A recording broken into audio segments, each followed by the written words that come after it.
নমস্কার, আপনারা সবাই কেমন আছেন? আমার চ্যানেলে আমি আপনাদের সবাইকে স্বাগত জানাই। আজকে রিতার ছোট গল্পের রান্না হলো চাউমিন। চাউমিন তো আমরা সবাই বাড়িতে বানাই, কিন্তু আজকে আমি আপনাদেরকে একটা অন্যরকম চাউমিন বানিয়ে দেখাবো। সেটা হলো গরম মশলা আর বাটার দিয়ে। এই দেখুন, চাউমিনটাকে আমি একটু নুন দিয়ে সেদ্ধ করে নিয়েছি। তারপর একটা ঝুড়ির মধ্যে ঢেলে একটু আবার ঠান্ডা জলও দিয়ে নিয়েছি। আর সাথে নিয়েছি এই যে আদা কুচি, লঙ্কা কুচি, আর আলুটাকে দেখুন আমি কিভাবে নিয়েছি। গোটা আলুটাকে কেটে গ্রেটারে গ্রেট করে নিয়েছি, কুচি কুচি করিনি, পুরো একদম গ্রেট করে নিয়েছি। আর সাথে নিয়েছি বাদাম। কোনো সবজি দেব না, সবসময় তো সবজি দিয়ে চাউমিন খেতে ভালো লাগে না, তাই আজকে আমি অন্যরকম চাউমিন বানাবো। আর নিয়েছি গরম গোলমরিচ গুঁড়ো। এইবার চলুন রান্নাটি শুরু করি।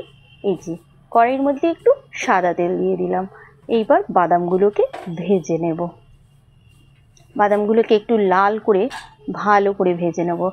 এইরকম শীতের সন্ধ্যাবেলা এরকম গরম গরম চাউমিন খেতে বেশ ভালো লাগে, বলুন তাই না? তার মধ্যে যদি হয় অন্যরকম স্বাদের, একদম আমরা বাড়িতে যেরকম সবসময় বানাই সেরকম নয়, একদম পুরো আলাদা স্বাদ। আপনারা বানিয়ে দেখবেন, খুব দারুণ লাগবে। এই দেখুন আমার বাদাম ভাজা হয়ে গেল আপনাদের সাথে কথা বলতে বলতে। এইবার চলুন এই তেলের মধ্যে আদা কুচি আর লঙ্কা কুচিটাকে দেবো। আদাটাকে আমি কুচিয়ে নিয়েছি তো একদম, আর লঙ্কাটাকে দুটোকে খুব ভালো করে ভেজে নেব। এই যে এরকম পুরো লাল হয়ে আসবে, তার মধ্যে ওই যে গ্রেট করে রেখেছি আলুটা, ওটাকে দিয়ে দেবো। ওই আলুটাকে দিয়ে ফ্লেমটাকে একটু লো করে আবার ভালো করে আমি ভেজে নেব। আর এর মধ্যে দেবো একটু নুন আর হলুদ। এই চাউমিনে আর একটা সিক্রেট জিনিস দেবো, সেটা আমি আপনাদেরকে সবার লাস্টে দেখাবো, বলবো না এখন। এই দেখুন নুন আর হলুদ দিয়ে দিয়েছি। এইবার ভালো করে এই আলুটাকে আমি ভেজে নিচ্ছি।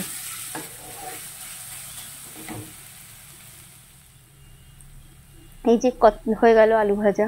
এইবার চলুন এই আলু ভাজার মধ্যে আমি চাউমিনটাকে দিয়ে দেব। দেখেছেন চাউমিন দিয়ে আলু আর আদা আর লঙ্কা কীরকম লাল লাল করে ভেজেছি। এই যে চাউমিনটাকে সবটা দিয়ে দিলাম, আর ভালো করে এবার এটাকে মিশিয়ে নেব। আলু, পেঁয়াজ, এই দেখেছেন আবার পেঁয়াজ বলছি, একদম নিরামিষ, কিন্তু কোনো পেঁয়াজ ডিম ঠিম কিচ্ছু নেই, সবজি নেই, পেঁয়াজ নেই, ডিম নেই, কিচ্ছু নেই, একদম নিরামিষ, একদম অন্যরকম স্বাদ, খুব ভালো খেতে হবে এটা।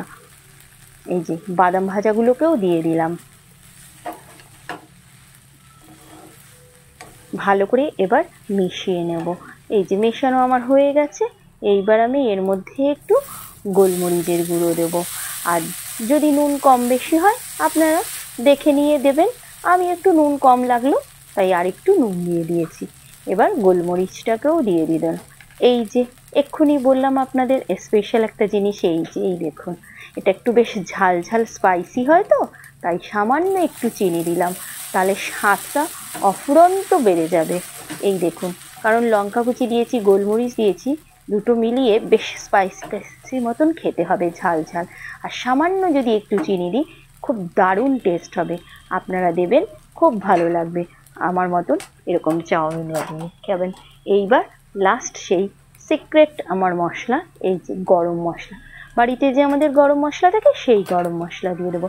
আর সাথে দেবো এক টুকরো বাটার, দিয়ে আমি 2 মিনিট ঢাকা দিয়ে রেখে দেব। রান্না কমপ্লিট আমার। এইবার খাবার পালা।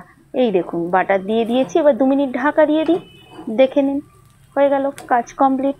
ঝটপট খুব তাড়াতাড়ি এই রান্নাটি হয়ে যাবে, আর সন্ধ্যাবেলা বিকেল চায়ের সাথে নিয়ে বসে পড়বেন।